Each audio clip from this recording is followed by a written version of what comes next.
And full disclosure, what we watched Saturday was not Tennessee football. Now they're in back against the wall mode for the last 5 weeks of the regular season. And if this team has any hope of staying relevant in the playoff conversation, then something has to change and fast.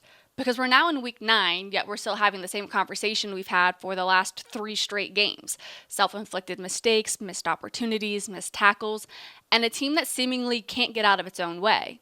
All of that has the concern level rising. I'm Paige Dauer. This is the Sports Page.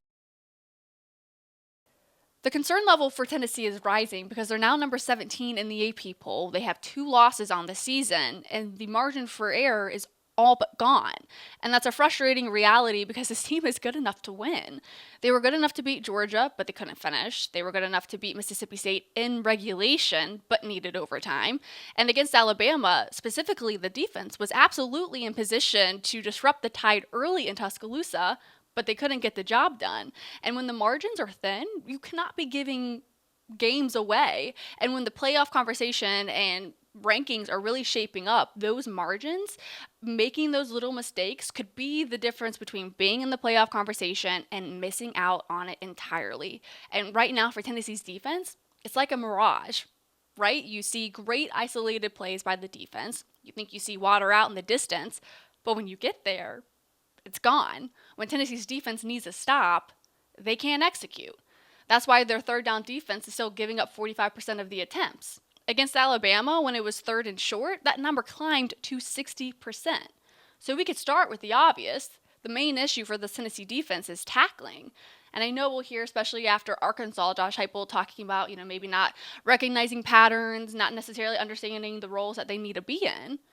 But I don't think you can even get to the schematics because the issue is in the fundamentals. Yeah, we just got to trust ourselves, man. I mean, go take your shot, and when that one-on-one in space comes, you got to go take your shot and make the play. It's simple as that. And I was in the stands for the third Saturday in October, and even up in the nosebleeds, you could see how the team was a little hesitant, and they wouldn't put their toes in the ground and go make a play. And I think the fans around me, the Vol fans around me, shared that same sentiment. I could see maybe the exhaustion in Vol Nation, that they were just tired of this team making these games harder than they needed to be. And really that ended up being the exact sentiment that Deshaun Bishop carried after the game. Just got to execute better overall. It kind of showed up throughout the whole game, just hurting ourselves in situations where we could easily punch in for a touchdown or get a first down, or just making it a lot harder on ourselves than it needs to be. We'll get to more on the offense in a minute, but I want to keep it on the defense because their issues are becoming the most glaring for this team, and at times it appears they're going to start costing this team more wins if they can't figure out how to tackle. And I think it all gets exemplified on this one play. It was late in the third quarter. I would categorize it as one of the more embarrassing plays for Tennessee's defense, and I'm sure most of you remember it. It's a backwards pass by Ty Simpson to Jeremy Bernard. He's 10 or so yards behind the line of scrimmage. 2 Tennessee defenders have him dead to rights. They cage him. End the play. Instead, Jeremy Bernard is somehow able to slip through those 2 defenders. He gets to the first down marker, then some. He gets plus yardage on a play that should have been a loss, and it still takes 2 or 3 more Tennessee defenders to eventually bring him down. And it couldn't have happened to a worse player, right, for Tennessee's perspective, because Jeremy Bernard was the same player who went viral during the week, talking about how Tennessee's defense is a field of dreams to go against. And he's not the only player talking smack about Tennessee's defense. You could go a couple weeks prior to Fluff Bothwell, the running back from Mississippi State. He talked about all the holes to Tennessee's defense. He put up 130 yards alone against the Tennessee defense. So at some point, it's no longer trash talk. It just becomes the book on you. Tennessee's inability to tackle is costing this team games at some point, right? Because the Tennessee offense, they're the highest scoring, the most efficient scoring team in the country, and they're not winning all of their games, or they're not getting convincing wins, and it's because the Tennessee defense cannot get stops.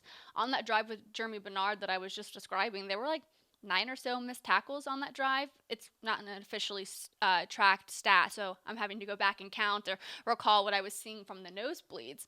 And I think what we're seeing in the inability to make tackles is because they're all shoestring attempts, or it's a Tennessee defender just lowering the shoulder pad, hoping that'll just bounce the guy out of bounds or will, knock him down.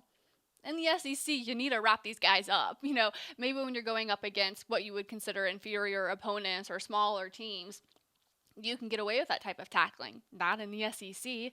I think we did see another example of a player lowering their shoulder, hoping that that would create some type of stop when it came to later in that drive, I believe. And it was Alabama. They were at the 11-yard line.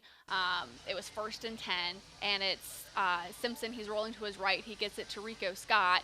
And he is in the perfect spot to stop him short of the line to gain, about 3 yards short. But what does he do? Instead of wrapping him up, he just lowers his shoulder, thinking that that's going to knock him down. Instead, Scott regains his balance, works through 2 more Tennessee defenders, and gets to the end zone. Tennessee's inability to tackle is a huge issue. TK and I talk about it at length on Live Ball, where he's talking about how the defense looks like they're not getting their toes in the ground and attacking. They're waiting to absorb. And you cannot continue to do that. Your business can't afford the downtime that comes with a leaky roof. So whether you need a repair or a replacement, count on the professionals from McGuire Roofing and Construction. Your protection is our passion. We service and sell all types of roofs and have worked with some of East Tennessee's most recognized names. We have 25 years of experience and free inspection estimates, plus best in business warranties. Put an end to your roofing problems today by calling McGuire Roofing and Construction. It's in the details, and we got to be more detail-orientated, and the ball rolled their way tonight. Yeah, nothing really rolled Tennessee's way on the 3rd Saturday in October, and for the most part, it's because the team was out of sync. We could see that a lot on offense as well, and we know how poised and composed Joey Aguilar has been and can be, but against Alabama, that was not his most composed performance. We could go to that last play before halftime and debate all day if it should have been a run or pass. Personally, I would have stayed with the run. Deshaun Bishop was heating up, and he talks about how the more touches he gets, the stronger he is, even recalling back to his high school days at Carnes and how true that sentiment is, that it is probably a fact for him. Yet they get away from it. And that puzzled me because the numbers were showing that he was heating up. He was averaging nearly 9 yards a carry, and his last carry to get Tennessee to inside the 2-yard line was a run by him that got them inside the 6-yard line. I wouldn't have gone away from it. But if I would, you certainly want to put your quarterback in a good position to make that type of play, right? Instead, it was flat and behind, and it ends in a pick 6. And with Kentucky and Oklahoma coming up, right? Remember, Kentucky, they have like the 85th best rush defense in the country. It's slightly better than Alabama, and we saw what Deshaun Bishop did against the Tide. They need to get back to that. Tennessee's at its best when the ground game is fueling its offense. That will allow the pass game to open up. Joey Aguilar was in distress for much of that game. He was certainly not comfortable in the pocket because the pocket was nearly non-existent for much of the plays. All of that builds into this larger fact, which was one of my keys to the game, needing complementary football, right? We talked about Tennessee's defense being a mirage, those great isolated plays. They had that. They responded in the second half, just like Arkansas. They responded in the second half. It's a 3-and-out that they force against Alabama, and then they get the fumble recovery. Regardless of the stop or turnover, Tennessee on offense are not able to walk away with any points. That cannot continue to be the trend where, before all the woes on Tennessee's defense, they come away with game-changing type plays. Tennessee needs to be able to capitalize on that momentum. They also held Alabama under its passing average. The run game was nearly non-existent for the most part, but they weren't able to get timely stops. They weren't able to turn momentum into points, and that's one of the more frustrating aspects to this team. This league, margin is very small, especially where every team is good, no matter what their record says, and we got to continue to just focus in on that and what we want to do, stay the course. God's already paved the way. I feel like we keep trying to get off that path that he's already paved, but we just got to keep walking that path strongly and trusting in him regardless of what the outside world is throwing at us.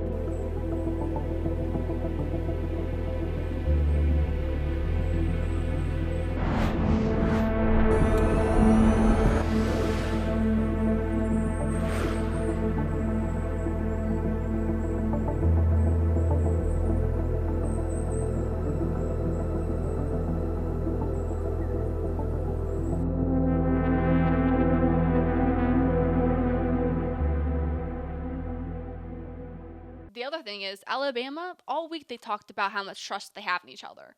Tennessee, they talked about needing more trust in each other, and only one of those teams looked connected. So all I gotta say is, Where's the passion? Right? We see Kalen DeBoer coming out of the tunnel before the game starts, and he's slapping the goalpost. He's doing all he can to fire up his team.